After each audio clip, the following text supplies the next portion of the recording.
I brought my own stool because I learned from Kristen. She was sad. She didn't have one. There's one over there, but it has a science experiment going. Makes me nervous. All right, guys. How is everybody? Good. I am going to pray real quick, and then we'll get rolling. Lord, thank you for this day, for this opportunity, for all of us to come together and to worship you, to praise you, and to hopefully learn from you. Lord, I ask that as I speak today, that you make my words your words, and that whatever I say does not reflect me, but reflects you. Lord, open up our ears to hear and our hearts to learn, and let this be a time where we come closer to you and closer to an understanding of what it means to follow you. In your name I pray, amen. All right. So, some of you know that years ago, when I was 19 years old, I worked for a company called YouthWorks. And YouthWorks is a youth-based mission organization. They go into different towns all over the United States. They set up staff for the summer. The staff lives in the town, interacts with the town, gets to know the town, and then youth groups come down to serve in the community. It's a great organization. My first summer that I was working for them, I worked in West Virginia. And West Virginia had several sites that were somewhat close to each other. And one of those, not my site, but one of the sites that was near us, was run by a guy named Ryan Schneider. And Ryan was an amazing guy. And he had worked for YouthWorks for a few years. And this was his second or third or maybe even fourth summer working in West Virginia. And Ryan wasn't much older than me. He was maybe 22, 23. And he had come to YouthWorks, worked for YouthWorks for a few years, and then had fallen in love with one of his coworkers named Molly. And Molly and Ryan that summer were engaged to be married. And they were very excited. And actually, they had invested in the community so much that they were going to live in West Virginia in this town. And the local church had provided them a place to live so that they could continue doing their ministry and all of that. They were two people who were completely dedicated to serving the Lord and to trying to follow Him. So these two are 22 years old. They're not much older, literally, than some of you guys. And they're living in this community. And while they were living in this community, one of the groups that they got to know, one of the people that they got to know, were these kids who there were 5 kids. They were all brothers and sisters. And they were orphans. They were in the foster care system there. They were not doing well. Their family had lots of issues and was not able to take care of them. And there were literally 5 children, from a baby to, I don't remember, the oldest, his name was Gator, which was awesome. And I can't remember how old he was. He was like 7. So it was, this span of kids. 5 kids. They, as a young couple, getting ready to be married, not even married yet, getting ready to be married, as they got to know these kids, as they brought these kids into their life, as they spent summer after summer and then year after year with them, they decided, you know what? These kids need a family. And we are 22 years old and we have no idea what we're doing, and we're working for this summer missions program. They were working full time by that point with the program, but they're not making a lot of money. And they said, we are going to adopt all 5 of these children. And people came along and they said, you're young, you have no money, and you're adopting 5 children, some of them who already we know have some developmental issues, some of them who are going to need a lot of care and a lot of special attention. Are you sure that you really want to take on that burden? And they said, it's the only response we have. We are their family. We're the only ones in their lives right now that can step in and do this. And so we will do it knowing that the Lord will take care of us. They did it. They adopted these kids. They lived there for a few years. Then the Lord moved them up to upstate New York. They both ended up finding great jobs and being able, and they have this beautiful, wonderful family. These kids are no longer orphans. They're no longer touched by the lives that came before them in a negative way, because they were brought in and loved by these two people who didn't know them at all. Both Ryan and Molly grew up in Minnesota. They had no connection to West Virginia until the Lord took them there and brought these orphans into their lives. So today, we're talking about widows and orphans. And guys, I got to be honest, this talk was written, it was solid, it was good, and then this weekend, the Lord moved me to change it because of some stuff that happened this week in the world. So it's going to be a little scattered. It's going to be a little wild. We're going to tuck in and see how it goes. Hopefully, we'll be able to get through it all, because I think it's all important. So, so because this is a big issue, right? Widows and orphans is actually kind of a broad term, right? Widows and orphans can mean a lot of things, and so we're going to cover some of those things. We won't even get to cover it all. So my original thought was either I was just going to get up and read you the verses that I'd come up with and then walk away, or we'd be here for 10 hours. Molly said I couldn't do either one. So we'll see what we get. So James 1:27 says, "Religion that is pure and undefiled before God the Father is this: to visit orphans and widows in their affliction, and to keep oneself unstained from the world." That's the English Standard Version, which is my version of choice. NIV says, "Religion that God our Father accepts as pure and faultless is this: to look after orphans and widows in their distress, and to keep oneself from being polluted by the world." So the first question is, why does God care so much about orphans and widows? God talks about orphans and widows all the time in the Bible, right? I did a quick Google search of orphans and widows in the Bible, and there were 27 references, and then I found some more, right? Like the website had 27, and I said, there's some other ones that I know of just in my own head. God is constantly telling us, guys, look after the orphans, look after the widows. Look after the foreigner. Look after those who do not have. Look after the orphans and widows. So why does he say that?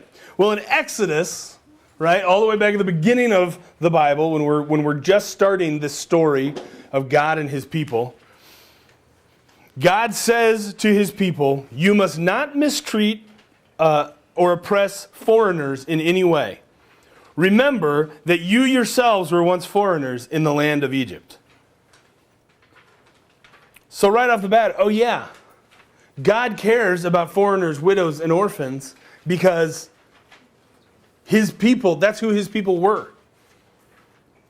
His people were literally once in a land where they were not welcome, where they were not the majority, where they were slaves. And God pulled them out of there. And he's saying to his people here, he's saying, guys, remember that this wasn't always your home. Remember that you weren't always the ones who were making the rules, that you were once actually under a people and I pulled you out of that. How dare you look at others and find them less than you when you were pulled out of that? In modern times, we are still the foreigners. We are still the sojourners, as my ESV version calls it. I like sojourners better. It sounds cool. Right? We in modern times are still people who are called out. We were without land, right? With our sin, with our iniquity, we were pulled apart from our Creator and we were wandering without a land. We were lost. We were fatherless. We'd given up our father and we walked away. We were literally foreigners in a hostile land. And God pulled us out. And how did he pull us out? He pulled us out by sending his son to... sorry, I got distracted. Corey brought me a Powerade. Take it back. That's awesome. I've had a cold and my throat was hurting. So,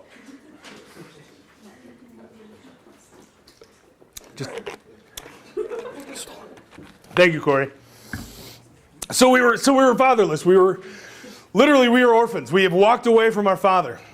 Literally, we, the bride of Christ, have walked away from Christ. I keep hitting my mic. We are the orphans and the widows. And God has called us back to Him to be our Father. Christ has called us back to Him to be the bride. He has called us into a belonging. And so how dare we, who have been called out of that, ignore all the other orphans and widows around us? Right? So in biblical times, to be an orphan meant that you had no claim to land. It meant that you had no wealth, that you had none of the necessary provisions. You literally had to hope that there were good people around you who might throw you some food. Orphans had to bond themselves into servitude just to survive. And they were constantly reminded, you are not part of the family. You are not part of a group. You are separated from everyone else. A widow was in the same boat. So when you married, you took on the wealth of your husband. But if your husband died, that land didn't go to the widow. The widow didn't get that land and then live off of it. That land went back to the family of the husband. And if there was no one who would bring the widow in, then she had to survive on her own, landless, without people, without family. In biblical times, there was a way that a widow could be brought back into the family. It was called a redeemer, who would be a relative who would marry the widow in place of the husband, and all of the husband's lands would then come back to the redeemer, but the widow could then live off the wealth of that land. Right? So you have this idea of if you are a widow, you have nothing unless a redeemer comes and redeems you. In the modern age, I think it's hard for us to get our mind around that, right? Because we're like, shouldn't she have just gotten the land? But that's how it worked. So a widow literally had nothing, and a widow had no family. Oftentimes, these marriages were not marriages of somebody who lived right next door. Sometimes these marriages were marriages of someone who came from a whole different land. So if you're a widow in a foreign land, now you're really screwed because you don't know anybody. And sometimes if you're a widow in a foreign land, they don't like where you came from. And so you're in trouble. So the widows are left out in the cold.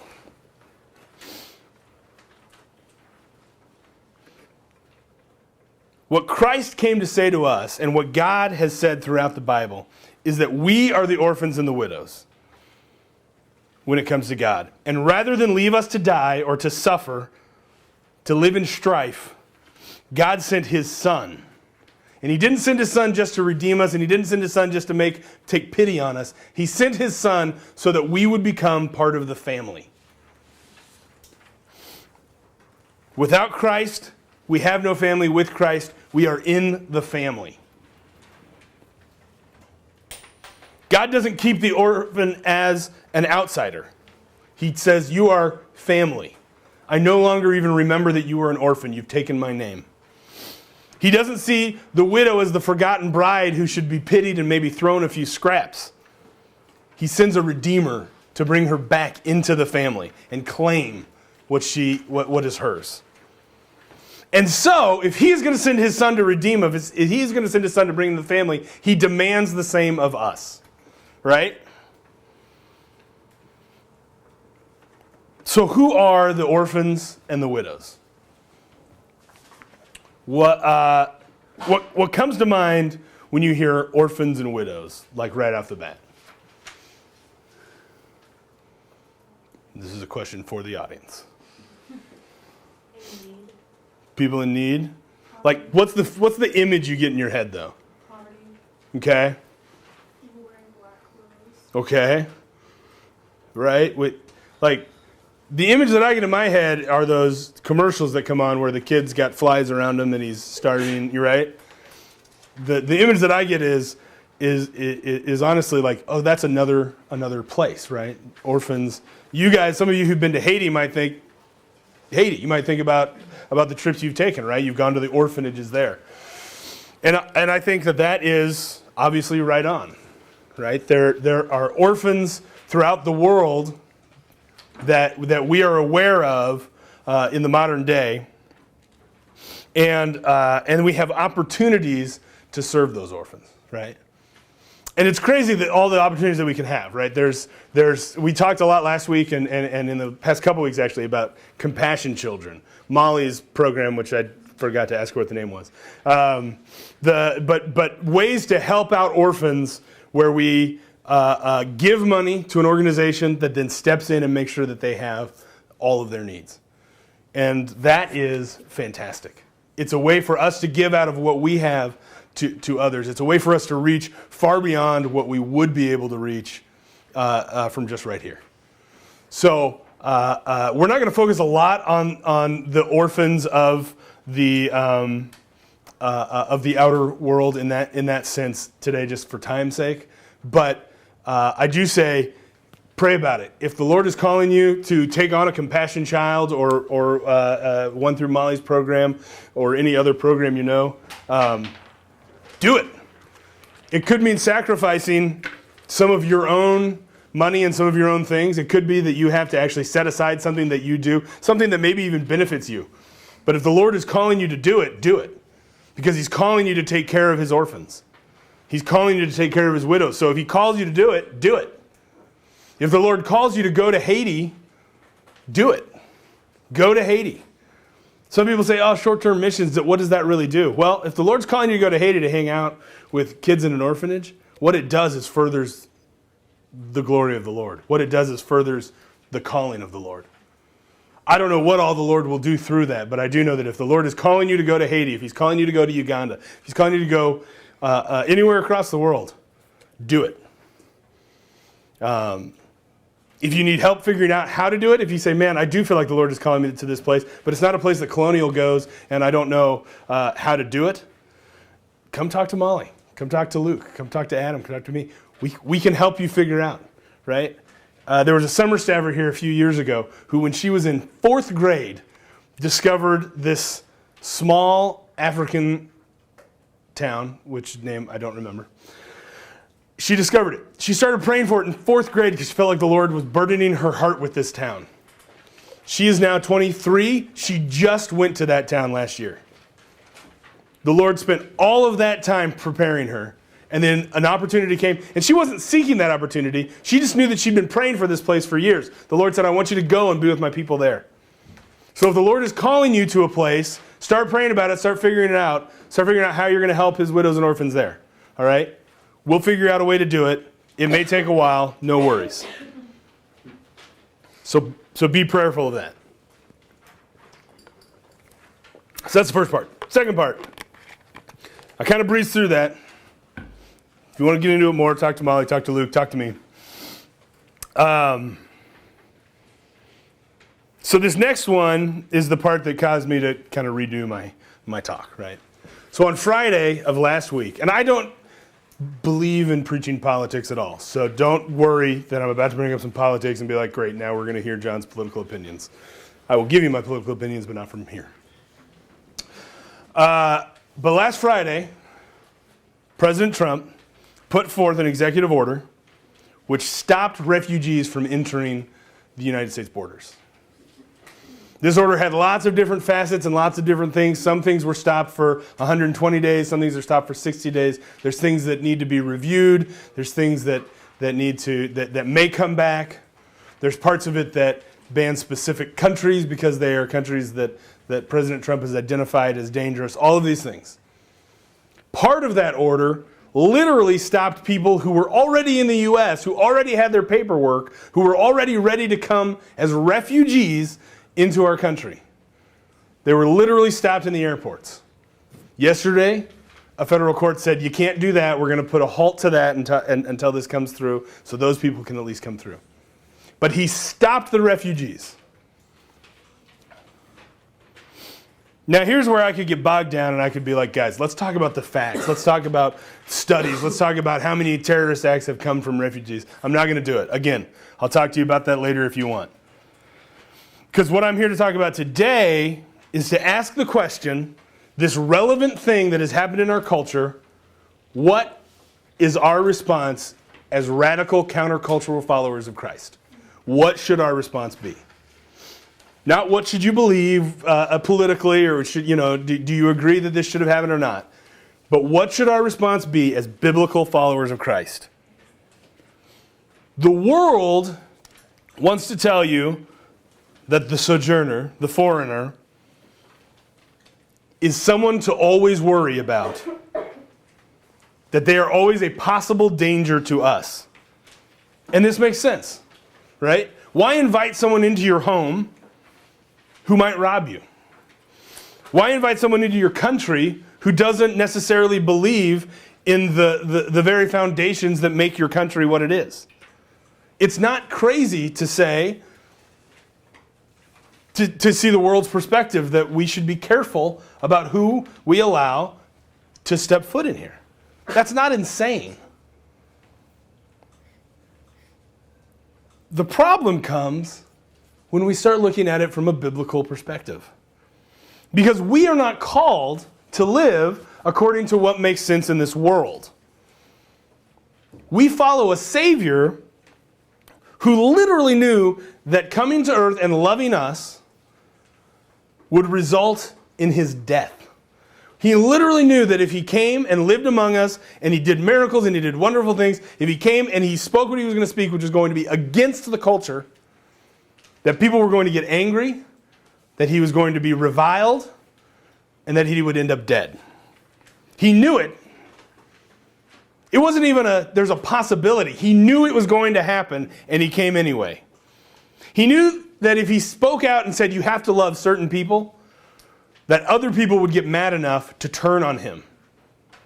That society would decide he was an enemy because his actions were too radical and dangerous. He was putting others in danger by allowing these people to be among them. Jesus knew that, and he did it anyway. And he didn't hide it or quietly do it. He defiantly stood up and said, this is what I do because I love my people. If you will follow God, you will follow my example. He went out of his way to encounter people that society had already decided were too dangerous or too useless or too whatever. He went out of his way. And when he sought them out, he talked to them about their real lives. He talked to them about what was going on in their lives. But he made sure that they understood that they were loved. He gave them the solution to their problems. Right? He brought in people and he let them be part of the family. He brought in people and he said, you can join me in the presence of our Father, God. I will bring you with me. The world says you're dangerous and not cool. I don't care. I'm bringing you with me. So that passage that I read earlier from Exodus about the foreigner, it's directly followed with these words. You shall not mistreat any widow or fatherless child. If you do mistreat them, and they cry out to me, I will surely hear their cry, and my wrath will burn, and I will kill you with the sword, and your wives shall become widows, and your children fatherless. This is not the lovey-dovey felt-board God. This is the God who says, if the widows and orphans cry out to me, and you have done anything to harm them, if you have not helped them, if you have not heard their cries, then I will bring the sword against you. And you will be the ones who are widows. And you will be the ones who are orphans. And then who will you cry out to? He's pretty serious about this orphan and widow thing. In God's kingdom, we are not given the luxury of ignoring his people and ignoring their needs. So yes, there is danger, an inherent danger in opening borders, in opening cities, in opening our homes, in opening ourselves to people who we don't understand and who possibly don't understand us. There is danger there. There's a chance that evil people will take advantage of your kindness. There's a chance that you could be hurt. There's a chance that I could be hurt. But here's the radical, the countercultural truth that we get from the gospel. God calls us to love even when it's dangerous and not beneficial to us. God calls us to love because our lives, according to Jesus, are not our own. So we come and we think, man, I got to protect my life. I have to protect my life and my land and my family and all of those things. And the radical end to following Jesus is the fact that this life is not mine. And if I invite someone in and I love them and they end up hurting me, it's going to hurt. It's going to suck. But my life is not mine to protect. It's God's to protect. And I have to put my life in God's hands. And I have to trust that in God's hands, His will be done. And if bad things happen to me, if I even go so far as to die, but I am doing God's will and I am loving God and I am showing God's love, even to my enemies who would kill me, I am honoring God and I am doing what Christ called me to do. It's radical, guys. Even as I speak it, there's a part of my brain going, don't tell them that. They're children. Their parents are going to hate you. But it's the truth. At the end of the day, the radical truth of Christ is our lives are not our own, and so we cannot spend our lives worrying about protecting them. We must spend our lives doing what Christ told us to do, which was to love our neighbors. What God told us to do, which was to protect the widows and the orphans. And that means we got to open up our arms and say, come on in. And if you hurt me, you hurt me. But you also are standing up against God, so I'm pretty sure you don't want to do that. We have a guarantee in God. We are not guaranteed safety. We are not guaranteed our homes. We are guaranteed our God. The radical truth is it's better for us to invite our enemies in, to love them, to show them that God loves them, to clothe them, to feed them, to accept their families as part of our family, and then die as a result, than to have never loved them at all. We are promised an eternal life with our Father. We should be reaching out and showing that love to every person we meet, whether it's a danger to us or not. That's the radical truth. Very counterintuitive, right? That's not self-preservation. We're designed to preserve ourselves, except for we're not, because we gave ourselves over to Christ.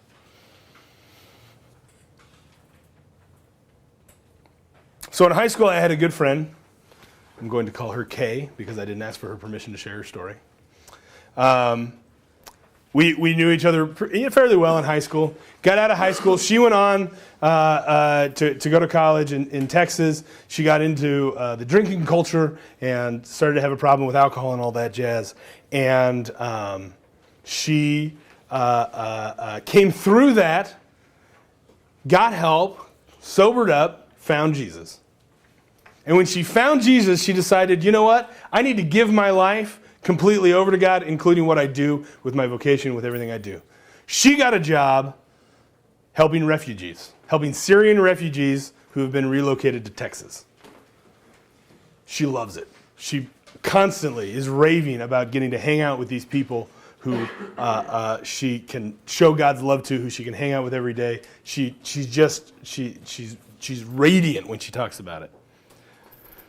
On Friday, she put up this post. This has been a hard week. I'm so sad by what has transpired with how our country is responding to refugees. But here is how I choose to respond. I will love the flipping, and then she put a bunch of those little symbols that mean she's cussing, out of the refugees we have here. I will make them think that what they hear in the media and online is some other America they haven't experienced because they are inundated with an obnoxious level of love and welcome that exists nowhere else. I will love the crap out of them. I will empty myself for them while waiting for more people to join the ranks.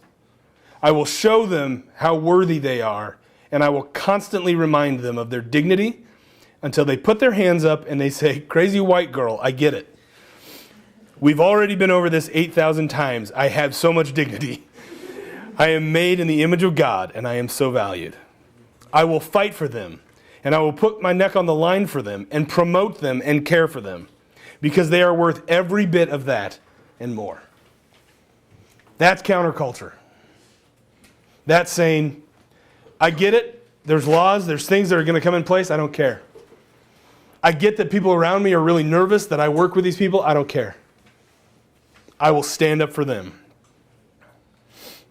It's not safe. It's not reasonable. It is an all-out, no-holds-barred, you had best be getting out of my way dedication to make sure that every man, woman, and child know that they are made in God's image, that they have the dignity of a loving God's love, and they are worth your everything. That is what is required. Now you guys are sitting here going, well, that's great. She has a job working with refugees and all that. How can I even start to do anything? Right? Do we even have refugees in Kansas City? Yes, we have refugees in Kansas City. Thanks for asking. We have a lot of refugees in Kansas City. We don't have a lot of Syrian refugees, but there are refugees from all over the world. Remember, refugees are people who, in their home country, are under attack for whatever reason. And we have refugees who have come in here, who have been here for several years. We have refugees that are brand new. We have organizations in town that help to resettle and help refugees get settled into their lives in Kansas City. There are 3 of them that are the main ones. All right? There's Catholic Charities of Kansas City, of northern Kansas City. There's an organization called Della, D-E-L-L-A, Lamb. And there's the Jewish Vocational Service, which has been doing this since the Holocaust. All 3 of those groups accept volunteers. All 3 of those groups accept donations. All 3 of those groups would love to talk to young people in the Kansas City area about how you can get involved and how you can actually help refugees today. Look them up. Get online. Look them up. They need household items donated. They need food donated. They need money donated. They need time donated. So check them out. And if refugees are blocked from coming into the U.S., then look into sending your money wherever the refugees are. If we can't physically help them here, let there be such a outflow from Christian Americans to help refugees in every country that can and will take them, that those countries can afford to continue to support refugees. Laws can't stop us from doing that. So move forward in that. Let our light shine no matter how dark things get.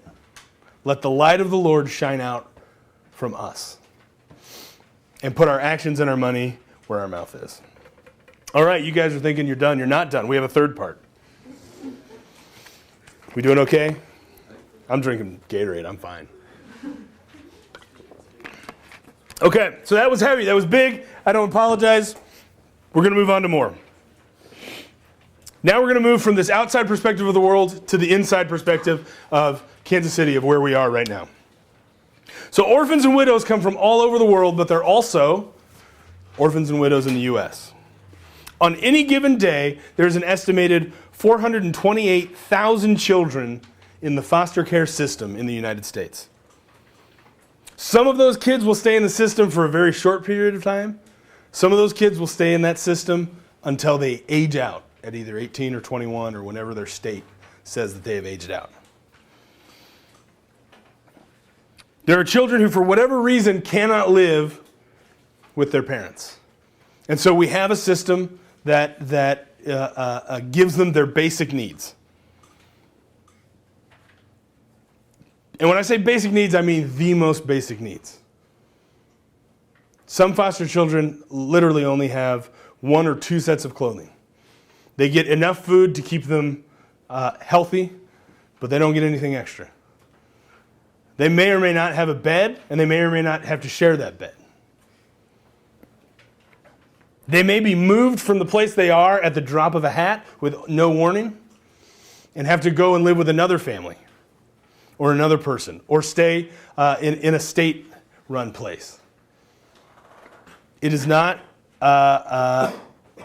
it's not a perfect system, and it leaves a lot to be desired. These are kids who don't have extra money to go and get a smoothie at Smoothie King or to go hang out with their friends at Buffalo Wild Wings. They just get the basics of what they need to survive. And yes, there are kids who end up in wonderful families and in wonderful foster care situations where they are brought in and they're treated like family. But there are so many who are not. And as they get older, if they have not been adopted and they are still in the foster care system, then they know that eventually, someday soon, they are going to be sent out into the world on their own. There's no money now for them to be looked after, for someone to make sure that they're getting into college, to make sure that they're getting a job. If they need legal services, they're not going to get those anymore. If they've had things taken care of by the state medically, they're not going to have that anymore. They are cut off and sent out. Most of you guys in here, I would assume, if you needed something, you could go to either your parents or someone in your family, and you could say, hey, this is a need I have, and they would help you figure it out, right? You have a family structure. Kids in the foster care system often don't. There's no safety net for them to fall back on. For a long time in this country, single mothers were seen as an embarrassment. If you were a single mother, there was something that had gone wrong in your life. And so single mothers were also cut apart and shunned out. You had somehow failed, and that somehow lessened you. Now that has been somewhat done away with, but it's still not completely. Single parents are still seen as maybe you should try to figure out how to have a real family. Maybe you should try to figure out how to have a whole family. Single parents still struggle every day with making ends meet and making sure that they have a family. If you're a single parent, you're worried about making sure that you've worked long enough and hard enough to get enough money to feed your kids, to make sure that they get what they need. You have to come home and yet all the chores that maybe another spouse or another person in your life could have done, you have to do them. You have to make sure the kids get their homework done. You have to make sure that all of those needs are met. So at the end of the day, you don't have time to go hang out with your friends and have a social life. Or to go and connect with people. And even if you do have time, you might not have the money because you spend all your money for a babysitter or whatever. You spend all your money on your kids, so you get isolated and you become your own. And again, this doesn't happen in every single parent family, but it does happen in a fair amount of them. It is hard. Okay. So there are needs right here within our own social structure to help orphans and widows, right? Single parents and kids that are in the foster system. So why am I telling you guys this? You guys can't adopt anyone. You can't register to be foster parents. You probably aren't going to marry a single parent and raise their child because you are a child. But here's what you can do.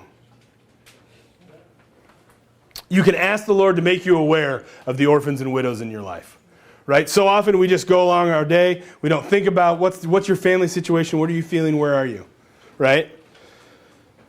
You can look for them, and then you can reach out and make them your brother or your sister. Remember that you have been brought into God's family, and you have a family, and it is your job to reach out and make them your family. Now hear me, I'm not saying go out and find yourself a charity case. I'm not saying go along and be like, are you in foster care? Are you in foster care? You are. Come here. We're going to be friends. I'm saying ask the Lord to open your eyes, let you see the people who have needs in your life. And where they need family, you bring them in and you make them family. They're not your special charity case friend. They're your family. Right?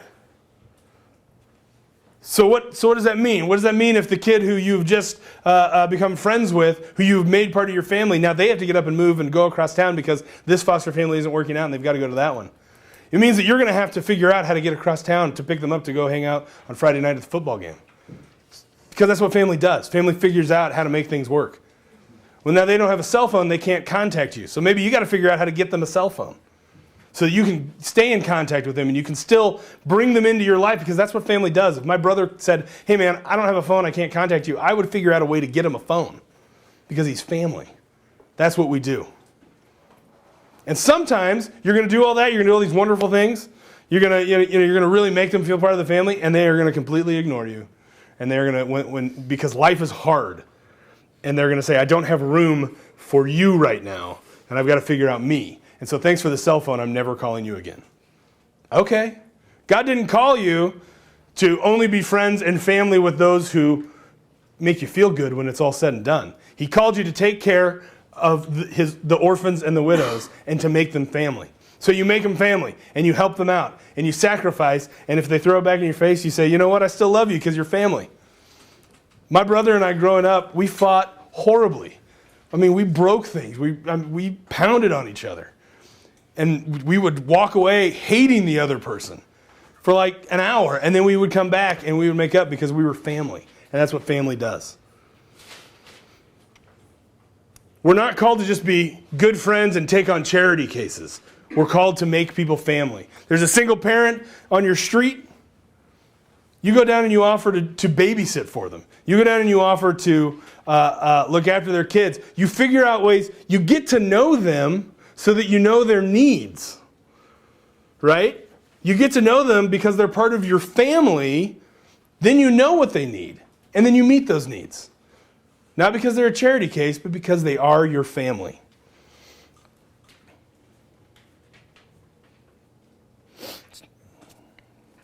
We as Christians have a different, are required to take a different view on what family is.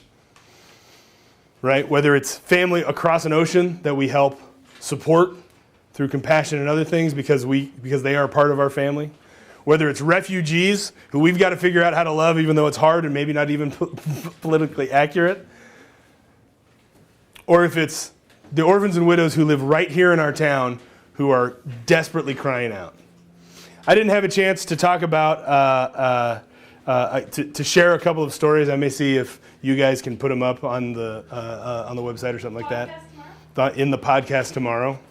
But there are some really, I think there's some really cool stories about this reaching out and making people family that might drive it home. So we're gonna close out here, and we're gonna close out with just a few minutes of prayer for refugees, the world, orphans, widows, and it's just gonna be a silent prayer on your own, and then I'm gonna close this out. So when you came in, you were given little pieces of paper. If you haven't made them into tiny paper airplanes, which is what I would have done. On those, guys, write down any questions that you have from today. Any questions that you would like to ask. You can put them in this basket or in the mailbox over there. There's this.